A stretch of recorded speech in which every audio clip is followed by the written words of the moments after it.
Ahoi, uus päev, uus auto. Ja kui me nüüd õue vaatame, siis keset maikuud hakkas lund sadama. Ja nii kui lumi hakkab sadama, hakkavad ilmuma välja sellised autod nagu see Subaru 4 vedu.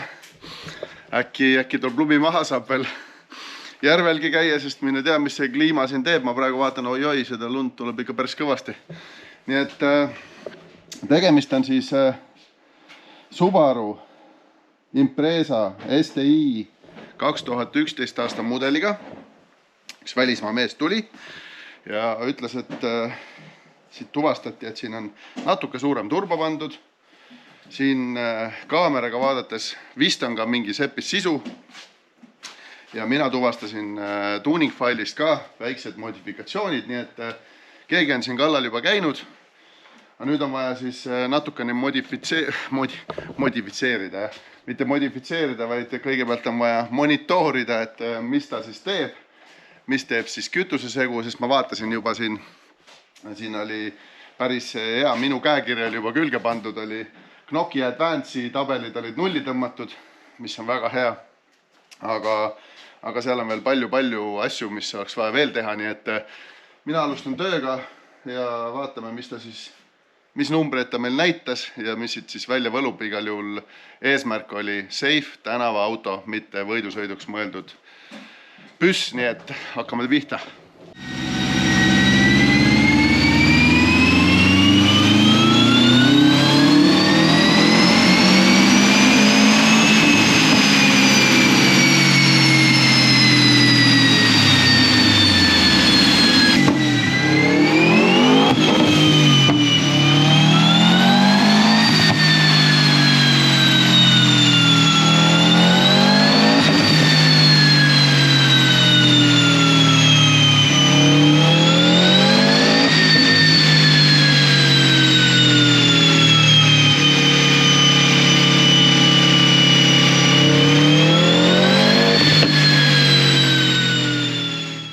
No ei saanudki kaua paarutada. Tegin siis selle seadega, mis siin oli, tegin siis baastõmbe. Ja nagu näete siis, see on nagu merelaine. Üks silinder vähemalt jätab vahele. Tegisin mingi 260 hobujõude ratast. Okei, segu enam-vähem tundus olema. Aga see on selge, et see on käimishäirega. Ma panin igaks juhuks oma mäpi peale, mis ma olin juba laua taga valmis teinud sellele autole. Ja siis hakkas kohe tootma, aga ega see merelaine kuhugi ei kao, sest et see oli konkreetselt ikkagi vahele jätmine. Misfire, käimishäire ja nüüd üdegi, auto jälle maha ja lihtsalt tegelikult on nagu kahju, et auto tuleb Dünosse, sa ootad kuu aega järjekorras ja siis sul on tegelikult üldsegi teadmata, kas need küünlad, kui vanad need küünlad on. Kui vana see kütusepump siin on.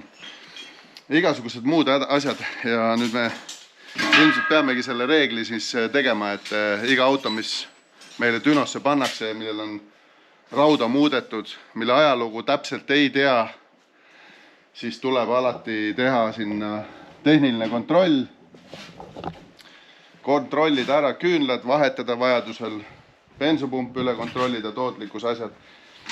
Siis tänaval vaadata, et kõik on korras ja siis hakkame seadistama ja niimoodi iga autoga, sest et selline aja raiskamine tähendab seda, et täna see auto läheb uuesti remonti ja nüüd ta jääb oote järjekorda. Kui tekib mõni auk, siis ta tuleb töösse. Kui mõnda auku ei teki, siis me paneme uue aja, aga see võib juhtuda, et kevadeti on see ikka väga kaugel. Nokk kinni, saba lahti, meil ei raha teenimata, klient ei saanud korras autot ja nii see asi on. Tekitab kõigile meelehärmi ja nüüd tagasi töökotta ja vaatame siis, kuidas siis meil see remont kujuneb. No nii, valge auto. Nüüd siis teist korda Dünos. Esimene katse läks natukene nihu, sellepärast et see mootor jättis vahele ja küünalde ja süütepoldi seisukord oli teadmata. Proovisin siis väiksema turborõhuga, ei täpselt sama, nii kui koormus tekkis, nii hakkas laine pihta ja nüüd siis peale süütepoolide ja küünalde vahetust auto sõidab nagu siidi, aga noh, nii siidi kui Subaru sõita saab. Ja hakkame nüüd tuunima ja vaatame, mis siit välja võlub. Eesmärk ei ole võtta maksimum, sest et käivitusel juba see auto veidikene viskab siin väikest sinist. On see seal mingi tõsisem häda või siis mõne häda alge, seda me ei tea, aga igal juhul eesmärk ei olnudki võtta maksimumi. Eesmärk oli panna see auto hästi sõitma ja seda me kohe teeme.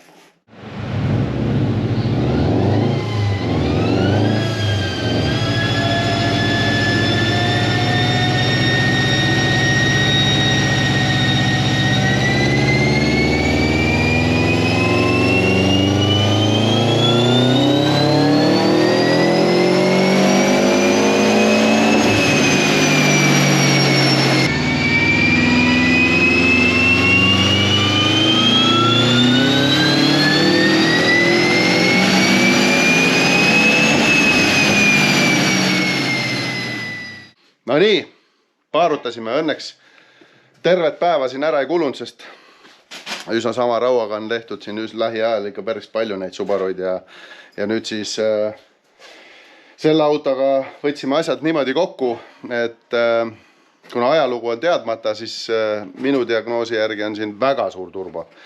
Ja juba siit ma sain aru kaameraga vaadati, et visekakolvid on sees, kuna ajalugu ei tea, me ei tea sellest rauast midagi, siis me viimast ei punnita ja kuna Westgate'i duty oli juba nii kõrge ja turborõhk samas väga laisalt tuleb, et siis jätame selle asja nii, sest eesmärk oli, et see auto sõidaks sujuvalt ja ilusti.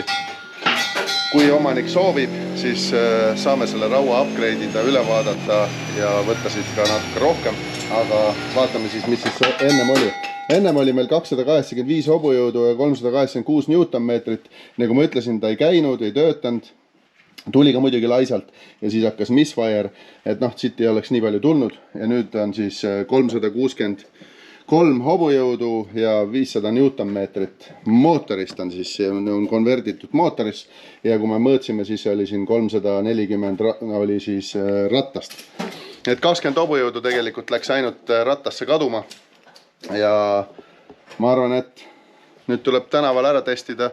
Lauri kiidab heaks või ei kiida heaks. Ta muidugi Subarud eriti tihti heaks ei kiida. Ja just rääkis, et peab Haltechid hakkama müüma Subaru meestele. On. Aga siis ma tegelikult tegin sellel autol puhul jälle samamoodi, et ma likvideerisin selle üleliigse isemõtlemise ära. Aga noh, tal on ju veel pedaalikurvid ja igasugused erinevad vidinad on seal sellel Subarul originaalist, nii et sellest kõigest lahti ei saa. Nii et Subaru fännid, like, subscribe ja ma näitan teile jälle, nii et olge tublid.